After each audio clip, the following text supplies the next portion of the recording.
You have an opportunity right now that you won't have a few years from now. This is an opportunity of a lifetime. Your family are counting on you to study hard. Your friends are counting on you to study hard. And maybe you don't realize it yet, but your future self is counting on you to study hard. And the goal is not to keep studying until you're content. The idea is not to keep studying until you become satisfied with your grades. You should never be satisfied. You should always be striving for better. Because the day you become content with your grades, that's the day that you stop evaluating yourself. That's the day you stop growing. That's the day that the person trying to catch you will catch you. You have to take advantage of the once-in-a-lifetime opportunity that you have right now. You don't have to be the most talented, or the wisest, or the smartest, or the wealthiest. You don't have to be the most intelligent to get to the top. But you gotta study. You have to outstudy everyone. Your classmates might come from money. They might have parents that own businesses. They might know people and are able to get them a job. But they will not outstudy you.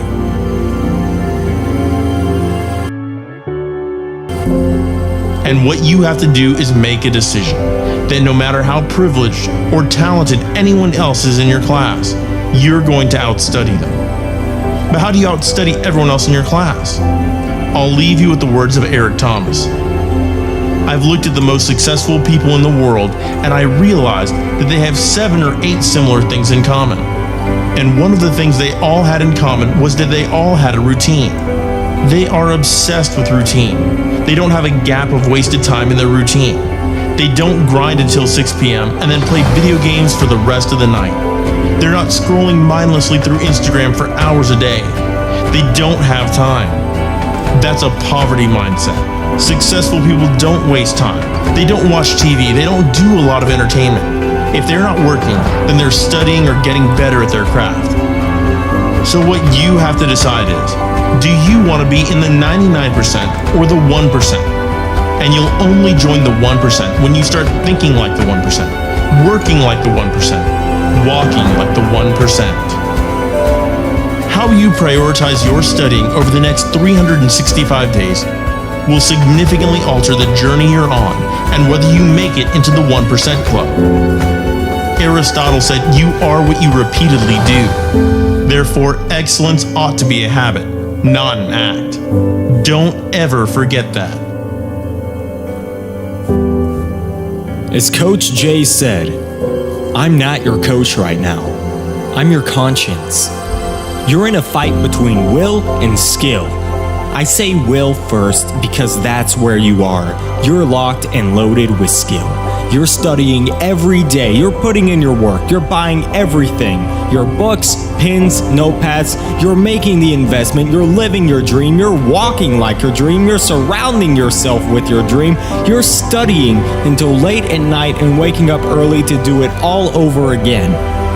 You've put your work in. You've got your skill. And now it's the test of your will. It's a mindset thing you're in right now. It's a mindset thing. Because your challenge isn't moving. Your mountain is not moving. You don't feel like you're making any progress. You're not physically moving when you see everything else around you and other people around you moving. You're not making progress. You're in a test of your will right now because life says it has a little more test for you. It's no different because you messed up, because you fell off the wagon, because you failed an exam, 2 exams, 3 exams, you gave up on your studying, you dropped out last year, and you really want your dream to happen, and you're putting in your work, and nothing's happening yet. This is our moment, ladies and gentlemen. This right here is our moment, guys. You've all got to think about that just for a minute. This right here.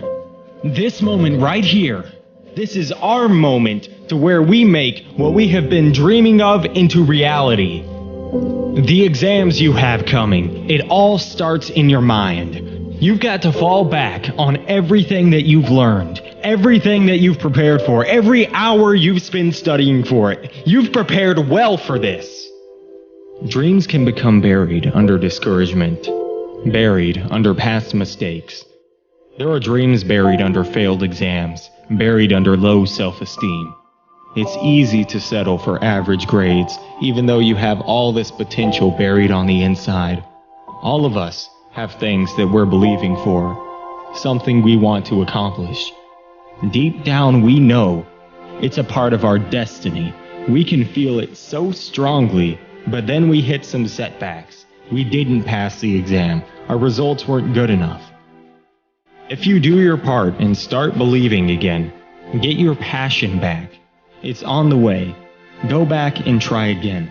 The true mark of a champion is even though some dirt gets thrown on your dream, instead of letting it get buried, you keep shaking it off. You keep moving forward. You keep looking for new opportunities.